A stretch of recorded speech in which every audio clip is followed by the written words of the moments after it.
bienvenidos a Occidente de Cerca. Esta noche vamos a conversar con el candidato a la presidencia por Alianza Republicana Nacionalista Arena, el doctor Norman Quijano, a quien hemos invitado esta noche y le damos la bienvenida. Buenas noches, doctor. Buenas noches, muchas gracias. Es un privilegio tener el gusto de estar aquí otra vez con usted. Gracias, doctor. ¿Cómo están esas actividades de campaña, ese trajinar de campaña? ¿Cómo está? Muy bien, desarrollando nuestro plan estratégico de visitas, de acercamiento. Ya hemos presentado nuestra propuesta de plan país, que es la ruta a seguir en el futuro gobierno, en el futuro quinquenio a partir del 1 de junio. Y pues estuvimos viernes y sábado acá en el departamento de Sonsonate. Venimos a cumplir una larga jornada. De acuerdo. ¿Y los estados de ánimo cómo están? Muy bien, optimista porque siempre tenemos el privilegio que ustedes, estimados compatriotas, nos reciben con tanto cariño, con tanta simpatía, con tanto entusiasmo. Estuvimos en Santo Domingo Guzmán, estuvimos en Nahuizalco, estuvimos en la cabecera acá de Sonsonate, hemos estado en muchos lugares y el resultado es el mismo, hay mucho entusiasmo con nuestra victoria. De acuerdo, doctor. Entremos en materia política ya, el tema que nos atañe. ¿Se considera listo para gobernar? Por supuesto, por eso estamos en este esfuerzo, en este afán de recuperar a El Salvador. No solamente tenemos el mejor plan país, que es una visión que va más allá de los ciclos electorales, lo hemos dicho, que es construido desde la base, desde el ciudadano para los ciudadanos, y tenemos el privilegio de nuestro partido de tener y contar con la gente más honesta y más capaz para poder asumir las riendas del Ejecutivo. De acuerdo. Usted mencionó del doctor, el señor René Portillo Cuadra, lo anunció, que si usted llegase a ganar la presidencia de la República, él sería el próximo ministro de Educación. Ciertamente lo anuncié en mi cuenta en Twitter. Ese es el aspecto, a nuestro juicio, más trascendental en nuestro futuro gobierno, independientemente de la generación de empleo, del crecimiento económico, del efectivo combate a la criminalidad, a la delincuencia. La parte que para nosotros debe de merecer mucha atención es la parte de la educación de nuestra juventud. Hay demasiado descuido en el aspecto educativo en el país y he tomado una decisión de que, siendo el doctor René Portillo Cuadra un valioso elemento, una persona culta, académicamente muy sólida, formador de generaciones de abogados, surge del mundo de la sociedad civil, pues hemos tomado la decisión de encomendarle, a mi juicio, un elemento fundamental en la vida de un pueblo, de una sociedad, la educación. De hecho, he expresado con mucha claridad de que queremos ser recordados en un futuro, por supuesto, como el gobernante, los gobernantes que le apostaron más a la educación del país. El señor René Portillo Cuadra goza de esas credenciales. Así es, así es. Él es una persona muy valiosa, repito, es un profesional joven, es una persona valiente defensora de los principios democráticos en nuestro país, del fortalecimiento de las instituciones del Estado, y yo estoy seguro de que hemos tomado una muy buena decisión, así como fue muy acertada la decisión de escogerlo a él como futuro vicepresidente de la República, ahora ya en este caso como futuro primero educador. En el gobierno, nuestro gobierno en el futuro, pues futuro ministro de Educación. Al hacer un contexto, así en un consumado, ¿cómo define el plan país, doctor? Bueno, es la hoja de ruta que vamos a tener nosotros. He tenido la experiencia como gobernante de la ciudad de San Salvador, la capital de la República, que uno tiene que tener una hoja de ruta en que sustentar cada una de las acciones que uno va impulsando desde un gobierno, sea local o en este caso el gobierno de la República. Y es lo que a uno le sirve precisamente para ver si uno va cumpliendo los objetivos, las metas, lo que uno se ha propuesto, fundamentalmente lo que uno le ha prometido a los ciudadanos. Y por eso es de que este plan país fue estructurado con el aporte de valiosos profesionales en una consulta territorial, no solamente de los ejecutivos de plan país, sino que la fórmula presidencial hemos recogido muchos insumos. Aquí estuvimos en Sonsonate, por cierto, en Sonzacate, en varios lugares, en Izalco, en Caluco, siempre recogiendo insumos. Y voy a tener el gusto de entregarle un documento de Plan País y se va a dar cuenta que no solamente contiene una valiosa información, un diagnóstico muy acertado de cuál es el problema y cuál es la solución que tenemos que darle.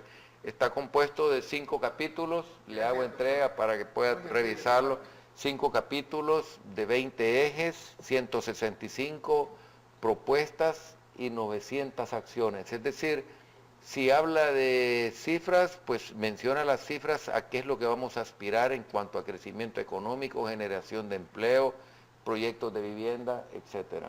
¿Qué mecanismo se llevó para formar este documento? ¿Cómo recogieron estos insumos? Bueno, primero nombramos a un coordinador de Plan País, una persona con amplios estudios en universidades prestigiosas de los Estados Unidos, incluso graduado de Harvard, el licenciado Miguel Ángel Simán. Él conformó equipos en las distintas mesas que fuimos nosotros los que estuvimos con ellos permanentemente estudiando estas ejes. Este servidor dio aportes fundamentales sobre cuáles deberían de ser los capítulos más importantes: la generación de empleo, generación de el crecimiento económico, el tema vinculado a la seguridad, el tema de la educación, lo que está vinculado al fortalecimiento de las instituciones del Estado y fundamentalmente lo que son la inversión social, los programas sociales. Eso es lo que nosotros vamos a desarrollar en nuestro futuro gobierno. Tengo entendido que los insumos los recogieron directamente, iban al lugar, a visitar a los obreros, a visitar a los comerciantes, andaban de viva voz y de viva vista. Así es. Nos reunimos con gremios de profesionales, nos reunimos con sindicatos, nos reunimos con asociaciones, con gremiales, visitamos mercados, universidades, instituciones educativas de educación media, valga la redundancia, contactamos con el ciudadano de la calle, sí. Estuvimos en municipios, en cantones, en caseríos. Difícilmente haya escapado un segmento de la vida nacional que no hayamos consultado. Y hay algo muy importante también que aportar, en el sentido de que es un documento que está en permanente evaluación, es decir, nunca hemos dicho esto está escrito en piedra y de aquí no nos movemos, es todo lo contrario, siempre estamos dispuestos a nutrirlo. Tuve una reunión acá en Sonsonate con empresarios, justamente la tuvimos el día sábado y puedo decirle de que también nos dieron aportes, nos dieron insumos importantes. Las hojas de ruta siempre tienen variantes. Esta sujeta esta también, ¿verdad? Así es decir, uno tiene que ir midiendo los resultados. Las políticas públicas no solamente uno las tiene que impulsar pensando en obtener buenos resultados. Yo siempre he usado una frase, que las políticas públicas hay que juzgarlas por los resultados más que por las promesas, que por el ofrecimiento.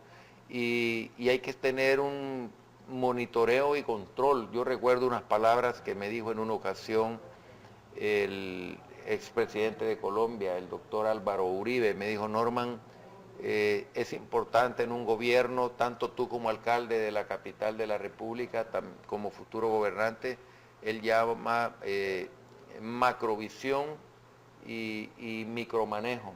Es decir, tener el panorama, la película exacta de cuáles son los problemas que uno va a resolver, pero no descuidar las cosas pequeñas, porque esas son las que cuando uno las descuida el problema se va haciendo grande, se va gestando y finalmente cuando uno pretende tomar la decisión es muy tarde. Siempre hay que estar con macrovisión y micromanejo. Si a usted le tocase hablar en primera persona, ¿qué características populares ve usted en Norman Quijano? Bueno, yo creo que a veces es un poco difícil hablar en primera persona, pero me concibo y me defino como una persona luchadora, que nunca se da por vencida, que tengo la firme voluntad de resolver los problemas del país, que siempre me establezco metas de corto, de mediano, de largo plazo, que sustento mi accionar como funcionario público y como futuro presidente en una adecuada escala de principios y de valores que para mí son inamovibles y que fundamentalmente también tengo una absoluta fe en Dios. De acuerdo, doctor. Estamos conversando con el doctor Norman Quijano. Él es candidato a la presidencia de la República por el partido Alianza Republicana Nacionalista Arena. Con él conversamos y estamos definiendo su plan país. Vamos a una pausa comercial y regresamos nuevamente.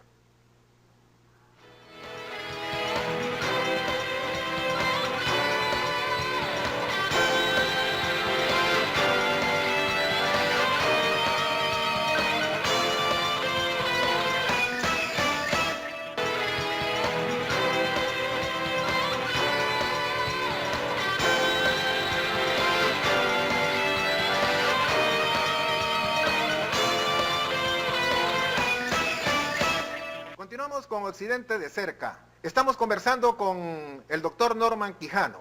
Él es candidato a la presidencia de la República por el partido Alianza Republicana Nacionalista Arena. Y estamos en una franca y deliberada charla esta noche aquí y tenemos esa grata visita de tenerlo acá en Occidente de cerca.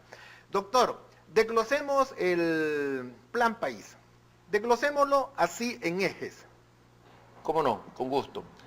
Hansel, nosotros hemos visualizado 5 grandes ejes temáticos. Uno es el crecimiento económico. El crecimiento económico solo se genera si hay inversión. La inversión, tanto nacional como extranjera, es la que provoca productividad. Cuando hay productividad, hay fuentes de trabajo. Cuando hay fuentes de trabajo, hay salvadoreños que tributan, que le pagan impuestos al Estado. Cuando hay impuestos, hay oportunidad de impulsar programas sociales. Quiero aprovechar para decirte que Norman Quijano no va a quitar ningún programa social. Lo hemos encontrado allá en Santo Domingo de Guzmán, en Nahuizalco, que gente del FMLN, que incluso personal de la unidad de salud, sobre todo en Santo Domingo, anda diciendo que Norman Quijano va a quitar el vaso de leche, que va a quitar uniformes, que va a quitar zapatos. Norman Quijano, y lo digo con toda propiedad y viendo a la Cámara, Norman Quijano no va a quitar ni Red Solidaria, ningún subsidio, ningún programa social. Es la campaña sucia de difamación, el temor del actual gobierno de perder el poder, el temor del FMLN que infunde nuestra candidatura, que lo lleva a desinformar a los salvadoreños. Yo les reitero a todos los habitantes que tenemos el privilegio de entrar a sus hogares nuestra firme determinación de no quitar ningún programa social. Todos, pensión al adulto mayor, vaso de leche, ninguno, ningún subsidio el gas, subsidio el transporte, ninguno. Es todo lo contrario, con el actual gobierno es que corren riesgo esos programas sociales, por su incapacidad, por su ineficiencia, por la falta de, diría yo, de recursos que ellos mismos provocan al haber colapsado todas las finanzas del Estado. Entonces decía, los programas sociales son los que nos pueden ayudar cuando son bien ejecutados y cuando no solamente tienen el propósito de ser un paliativo para la pobreza y se ejecutan con una visión más integral, son los que pueden ayudar a disminuir la pobreza. Entonces, estamos claros, para nosotros eso es fundamental, el crecimiento de nuestra economía, la generación de empleo, el combate a la delincuencia. Norman Quijano estará al frente de la Comisión Nacional de Seguridad Pública, del Estado Mayor de Seguridad Pública, siguiendo de cerca, dando instrucciones de cerca. Ya los salvadoreños saben que cuando me comprometo, cumplo. Los capitalinos saben quién es Norman Quijano, que cuando toma decisiones es firme. Tengo la fortaleza moral para poder impulsar todo mi plan de gobierno y proteger a mis compatriotas de los altos niveles de criminalidad que hay. Un tercer componente es el fortalecimiento de todas las instituciones del Estado. No podemos seguir con un gobierno que permanentemente confronta a todos los sectores de la vida nacional. con un presidente de la República que lejos de buscar la armonía social se convierte en el activista número uno del partido FMLN y que abandona su función sagrada, su misión sagrada de ser una persona que está por encima de los intereses políticos y que se dedica a gobernar a 6,5 millones de salvadoreños. Esa calidad la perdió el ciudadano presidente, porque es un presidente que miente con mucha facilidad, que lo ha tratado de mentiroso también el mismo fiscal al poner en boca del fiscal expresiones que nunca ha dicho el fiscal general de la República, que permanentemente reacciona con ira, con soberbia ante cualquier señalamiento, que se vuelve un presidente a veces irreflexivo, y los salvadoreños lo que necesitan es un presidente que llame a la concordia, a la solidaridad, a la armonía social, y yo estoy dispuesto a jugar ese papel. Y te digo, cuando hablamos de crecimiento económico, generación de empleo, de apostarle a la educación, no hay ningún país que haya superado el subdesarrollo si no le apuesta a la educación. Todos los países, Hansel, que salieron del subdesarrollo y alcanzaron altos estadios de desarrollo fue producto que le apostaron a la educación. Todos ellos universalizaron el bachillerato, todos ellos apostaron más inversión en relación al PIB. Por darte un ejemplo, nosotros invertimos el 3.2% del PIB en educación. Nuestra lucha, nuestro esfuerzo será llegar en el quinquenio al 6% del PIB. Nosotros estamos hablando de darle a los alumnos que cursan después de que han salido de su 9º grado, darles sus tablets para que puedan accesar al mundo de la tecnología, al mundo de la computación.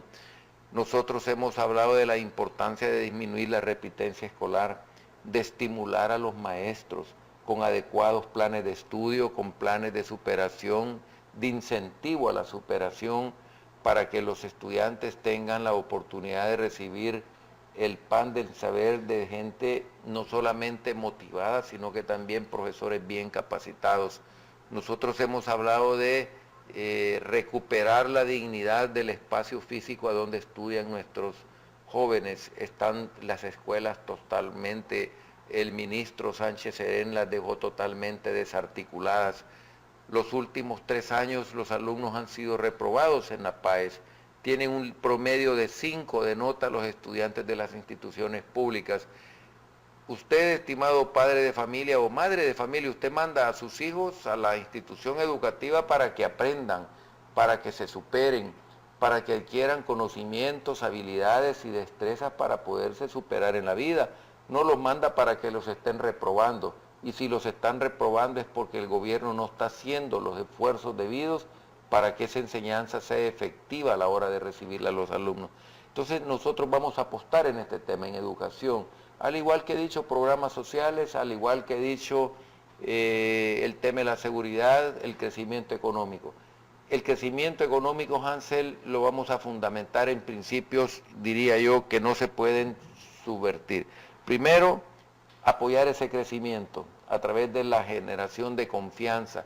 Esa es la piedra angular para poder empezar a crecer económicamente. Si el empresario no confía en los actuales gobernantes, difícilmente. Y los empresarios no solamente no confían en el actual gobierno, sino que el actual gobierno los ve como enemigos, como adversarios, permanentemente los fustiga, los acusa de que no pagan impuestos, etcétera, etcétera, y esa confrontación nos hizo retroceder tanto que somos el país que menos crece en su economía, que menos inversión nacional y extranjera trae. El otro tema es que nosotros vamos a tener una economía abierta, pero de verdadera libre mercado, donde todos dentro de un ámbito de sana competencia puedan competir, y el que tenga que crecer va a crecer producto de sus habilidades para moverse dentro del mercado y no producto del apoyo del gobierno, como lo vemos con Alba Petróleo, que le sirve en bandeja a todos los sectores de la vida económica nacional al partir en el gobierno a través de Alba Petróleo. Hemos dicho que somos proclives a propiciar la inversión extranjera, la inversión interna. La inversión total en nuestro país, tanto pública y privada, se derrumbó. Allá en 1995 teníamos un promedio de inversión privada de 16.5 con relación al Producto Interno Bruto, privada, y pública de 3.5. ¿Qué estoy diciendo? Que quien más invierte en un país son los privados. ¿Cómo vamos a despertar la economía si el gobierno es enemigo de los sectores privados del país? Es imposible.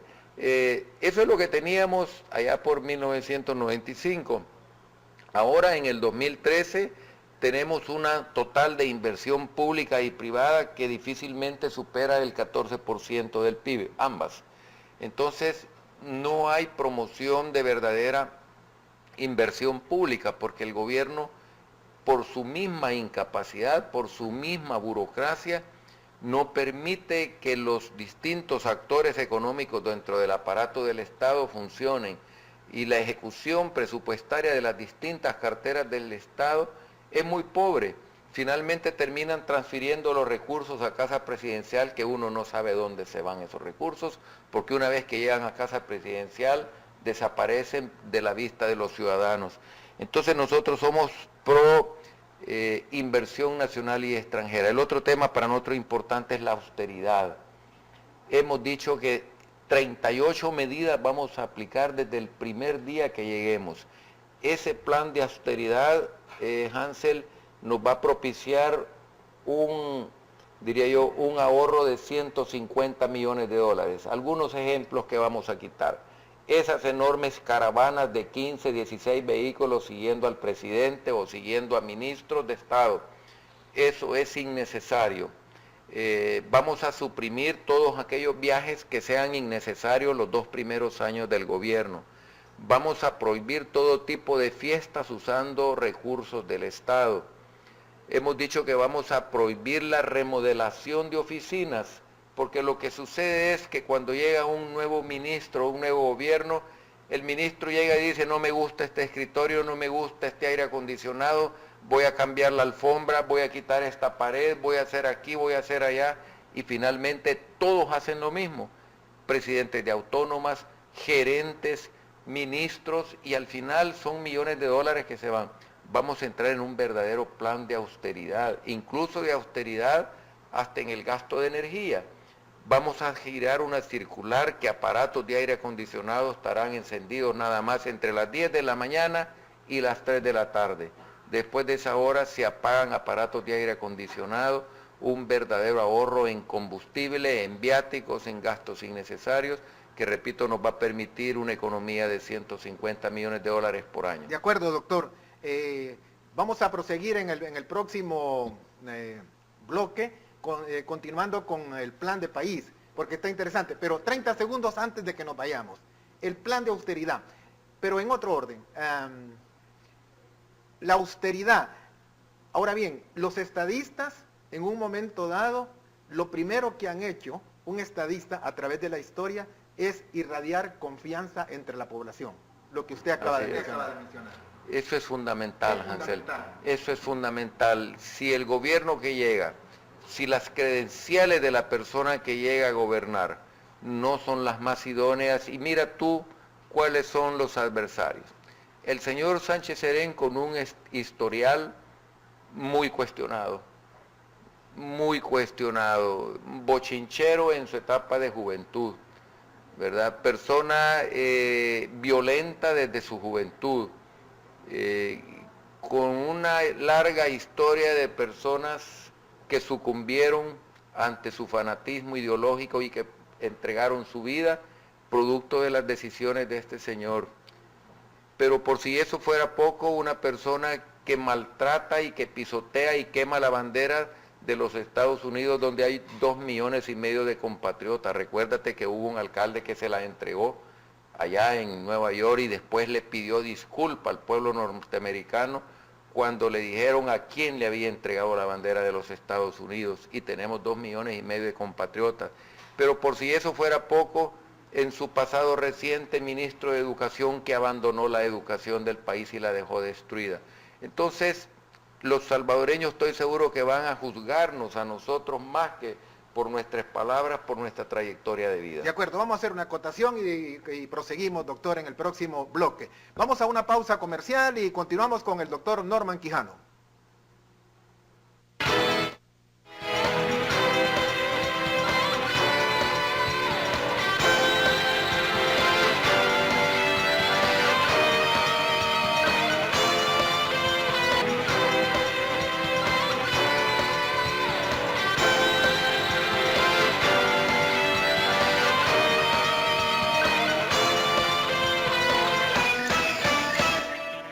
Continuamos con Occidente de cerca. Estamos conversando con el doctor Norman Quijano. Doctor, el agro dentro de sus ejes, pero quiero hacerle una acotación. Usted ha dicho que reactivaría el agro, pero Sonsonate ha estado olvidado. Los 4 gobiernos de Arena lo descuidaron bastante. ¿Cómo lo ve, doctor? Bueno, mira, yo creo que uno tiene que aprender de los errores. Yo estoy muy consciente que mi partido logró importantes avances para el desarrollo del país, pero no fue suficiente. Por ejemplo, nosotros reconstruimos toda la infraestructura vial, tendidos eléctricos, reconstruir ese tejido social, eliminamos problemas como la difteria, el sarampión, la poliomielitis, problemas de salud, y logramos que creciera la clase media en el país, pero hubo sectores de la economía del país que merecían mayor atención y podría yo decir que el agro fue uno de ellos.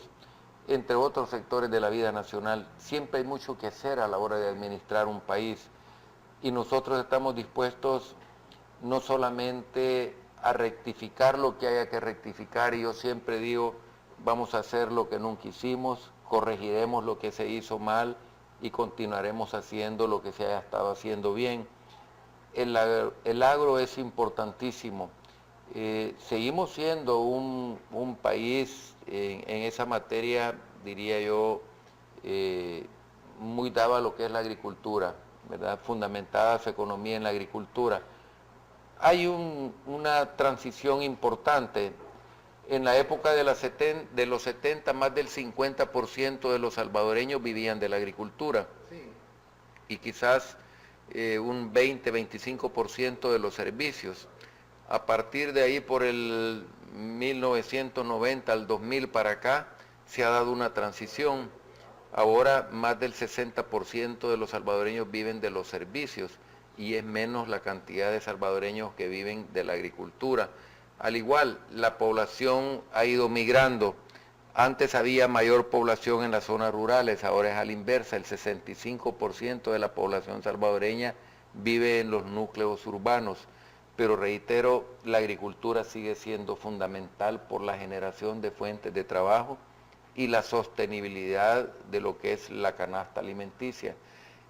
Nosotros queremos darle un verdadero giro al Ministerio de Agricultura. Queremos apoyar a nuestros agricultores, muy en especial al pequeño agricultor, a los emprendedores. Queremos revivir el CENTA con todas sus facultades, con toda su fortaleza. Queremos darle otro giro a la Escuela Nacional de Agricultura. Queremos apoyar el tema de la caficultura, que este gobierno la descuidó a tal grado que fuimos el único país en Centroamérica que no decretó emergencia por la roya del café. Llegamos 7 meses tarde cuando reaccionamos por el tema de la roya. Los caficultores ya ponían el grito en el cielo en su momento, pero este gobierno no los escuchó. ¿Qué es lo que sucedió? Mientras Guatemala daba entre 15 y 20 millones de dólares, al igual que Costa Rica, cada uno de esos países dieron más de 15 millones para combatir la roya, el gobierno de El Salvador solo dio 3 millones de dólares y tarde. El resultado de eso es que la producción se va a ver afectada en un 36% y más de 40,000 personas no accesarán a una fuente de ingreso, a una fuente de trabajo, producto del gobierno que se dice del cambio, pero lo único que hizo fue cambiar para llevarnos a un estado de deterioro del aparato del Estado y generación de pobreza. Para nosotros el agro será fundamental. Queremos reactivar los distritos de riego. Queremos mejorar el hato ganadero a través de la introducción de una mejor genética para el ganado. No vamos a quitar los programas de semilla mejorada de maíz, de frijol. Queremos ampliar para que sea de maíz, frijol, arroz y sorgo para lo que es para el pasto, para para el pasto, para el ganado. Entonces estamos interesados en promover también la seguridad dentro del campo. Quiero decirte que aquí en Sonsonate la semana pasada trágicamente nos asesinaron a un hombre valioso que generaba cientos de puestos de trabajo, me refiero a Vicente Valdivieso, para él, para su familia, nuestras más sentidas condolencias. También asesinaron a su hijo, a Juan Carlos, y esto deja en el abandono a familias que vivían producto de un hombre bueno, generoso, emprendedor. Y hemos pedido, y reitero yo aquí a través de este programa, estando aquí en Sonsonate, donde él tenía su fuente de recursos y de trabajo para cientos de sonsonatecos, que seguimos manteniendo nosotros nuestra reserva a las motivaciones de un crimen horrendo como este, un hombre bueno, pacífico, que a mansalva lo asesinan, y que deja antecedentes que nos hace pensar que puede haber tenido motivaciones políticas. Han habido mensajes de amenaza para otros compañeros diciéndonos que tienen otros en la lista y son miembros de nuestro sector agropecuario. Y no solamente eso, cuando lo asesinan agarran las banderas de nuestro partido, las pisotean y las lanzan en los alrededores de donde quedó el cuerpo de Vicente y de Juan Carlos, de su hijo tendido. Esto nos hace señalar que esto muy probablemente, no los puedo asegurar, pero muy probablemente pudo haber tenido motivaciones políticas de las bandas criminales, y estamos pidiendo una exhaustiva investigación, que esta cosa no vaya a quedar en el olvido.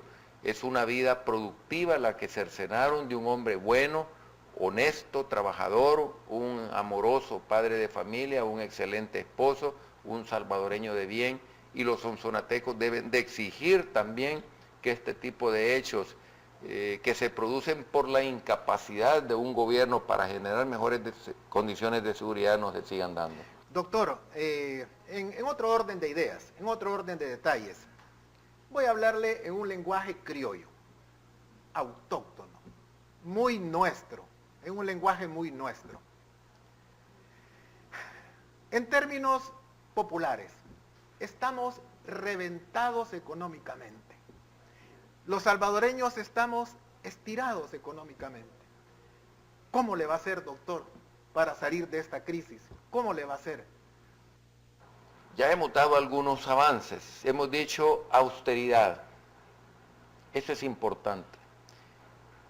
Desde ya estoy haciendo un llamado a todos los salvadoreños para decirles que vienen momentos difíciles, que este gobierno nos ha dejado inmersos en la más profunda crisis de nuestra historia.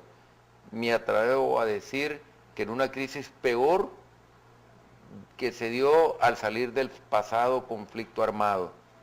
Hay un deterioro de las finanzas del Estado, un sobreendeudamiento que ya llega a más de 14.000 millones de dólares. Eso se representa más del 60% del Producto Interno Bruto. Tenemos un grave problema de las pensiones que este gobierno lo soslayó, no lo quiso atender, y que es de 15.000 millones de dólares. Tenemos un presupuesto que este gobierno está dejando, el gobierno del FMLN, desfinanciado. No dejaron para el escalafón de los médicos, del personal de la salud, no dejaron el dinero para el escalafón de los maestros, no dejaron el dinero para el escalafón de los policías, no dejaron los recursos para las mejoras salariales para el personal del Ministerio de Gobernación, no han dejado el dinero para los subsidios, como el tema de los subsidios del caso particular del gas. Este gobierno fracasó y los números son inapelables. Y mi llamado es a que estemos preparados para ajustarnos el cinturón, pero ese cinturón se lo va a ajustar desde el presidente de la República hasta los cargos jerárquicos, y ya he dado una lista de aspectos que vamos a restringir nosotros desde el aparato del Estado, pero el llamado será a la austeridad, pero también a la eficiencia en la gestión del aparato del Estado. Eso va a ser bien importante. Nos vamos a rodear de la gente más honesta y más capaz para gerenciar el aparato del Estado. Algo similar a lo que hicimos en la ciudad de San Salvador, que cuando llegamos no solamente tenía 4.700 empleados, sino que también estaba quebrada las finanzas de la institución, y la tuvimos que recuperar para poder llevar los programas sociales a la gente pobre de las comunidades de San Salvador. ¿Y quiénes son los que se sacrificaron?